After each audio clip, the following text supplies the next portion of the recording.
Many aviation enthusiasts following our two YouTube channels have taken quite an interest in tariffs.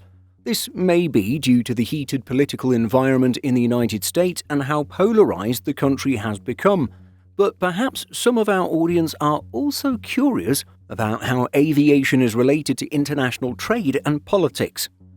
Well, with Delta Airlines CEO commenting that his company would not be paying for tariffs, many were wondering just exactly how this plan was going to be executed. We now have a better idea, as Delta appears to be executing its tariff avoidance plan already. On the other side of the Atlantic, we're seeing reports that German carrier Lufthansa is mulling the exploitation of a legal loophole to avoid potential tariffs on the delivery of new Boeing aircraft. We take a look at these two cases for today's video. So, first off, a really brief recap of the current situation regarding international trade and tariffs. A tariff is essentially a tax imposed by the government on foreign goods coming into the country.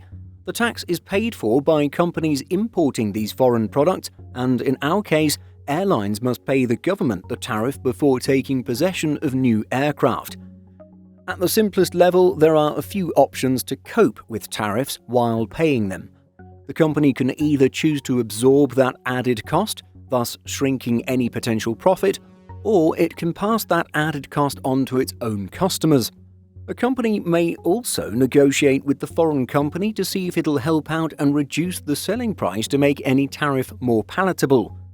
It's rarely black and white and more often a mix of these actions.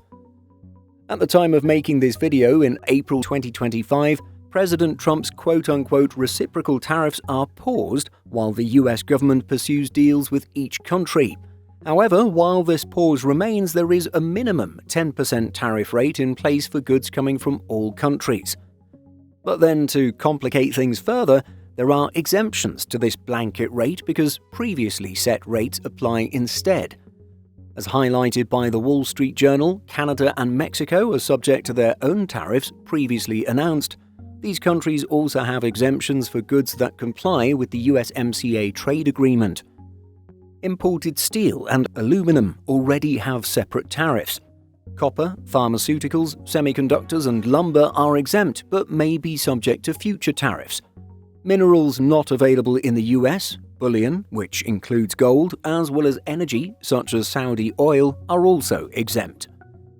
And so you can see that fully built foreign aircraft are not part of the exemption list, which leads us to our first case, Delta Airlines taking delivery of Airbus aircraft. Basically, Airbus jets delivered to the US from other countries are indeed subject to a 10% tariff. Apparently, the tariff applies to new jets, which are defined as aircraft with, quote, no time in service or hours in flight other than for production testing. As 1 mile at a time highlights that if a new plane operates a flight to a destination outside the EU other than the US, it would no longer be considered a new jet, and therefore potentially would not be subject to those tariffs. As reported by aviation blogger at XJohnNYC, Delta plans to take delivery of a brand new A350-900 in the coming days, which may have already happened by the time you watch this video. Registered as November 528 Delta November, the jet is manufactured in Toulouse, France, and must somehow be delivered to Delta in the United States, tariff-free if the airline's CEO has anything to say about it. To avoid said tariffs, the plane is first expected to fly to Tokyo Narita in Japan. It's explained that by first flying the plane to somewhere outside of the EU before flying it to the US, the plane is no longer considered new. The airline will then exclusively use the plane internationally and never domestically. This means that technically the plane is never actually imported to the United States. Delta had executed this type of tariff avoidance strategy before, during Trump's first term. An airline spokesperson explained the following back in 2019. "We have made the decision not to import any new aircraft from Europe while these tariffs are in effect. Instead, we have opted to use the new aircraft exclusively for international service, which does not require importation." So clearly, Delta knows what it's doing and has experience exploiting a loophole in government policy. It'll come down to aircraft dispatchers and network planners to ensure strict compliance. No doubt, with all this media coverage, the US government will also be watching closely. And then our second tariff avoidance-related story comes from Europe, with Lufthansa taking delivery of Boeing 787 Dreamliners. After the US imposed tariffs, the EU countered with its own set of import duties. After Trump paused those tariffs, the EU suspended its counter-tariffs.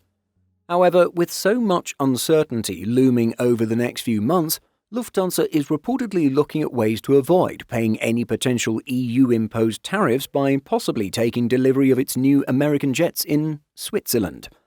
This is all according to a report by German media outlet Aerotelegraph. This loophole exists because Switzerland is not a member of the European Union. Despite having tariffs imposed on Swiss goods coming into the United States, the Swiss government has not imposed any retaliatory tariffs on US goods, keeping imports to the country from becoming more expensive. The Aerotelegraph report suggests that Lufthansa could significantly cut costs by initially registering the Boeing 787s in Switzerland before moving them to Germany. This is hypothetical and has yet to be realised.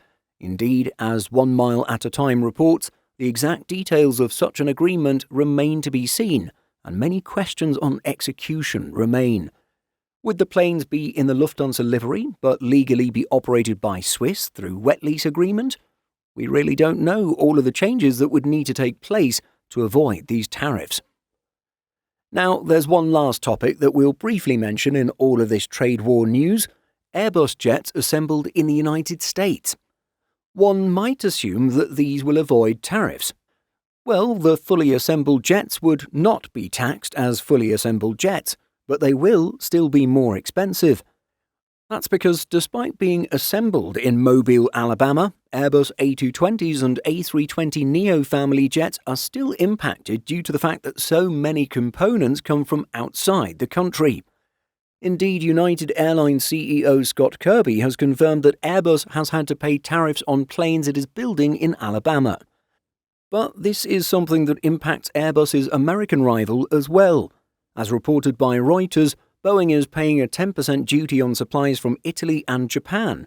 As you may already know, large sections of the 787 Dreamliner are sourced from overseas. Ultimately, all of this is very messy at the moment due to various exemptions and pauses and suspensions of counter-tariffs. It's definitely a tricky subject to cover given just how frequently news has been changing and developing.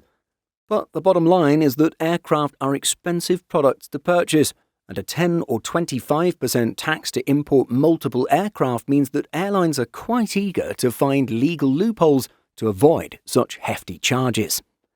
And so, what are your thoughts on the approaches taken by Delta and potentially by Lufthansa? Do you see any potential complications arising from either strategy? Let us know what you think by leaving a comment. Simple Flying publishes over 150 articles every week. If you're looking for the latest aviation news and insights, visit simpleflying.com.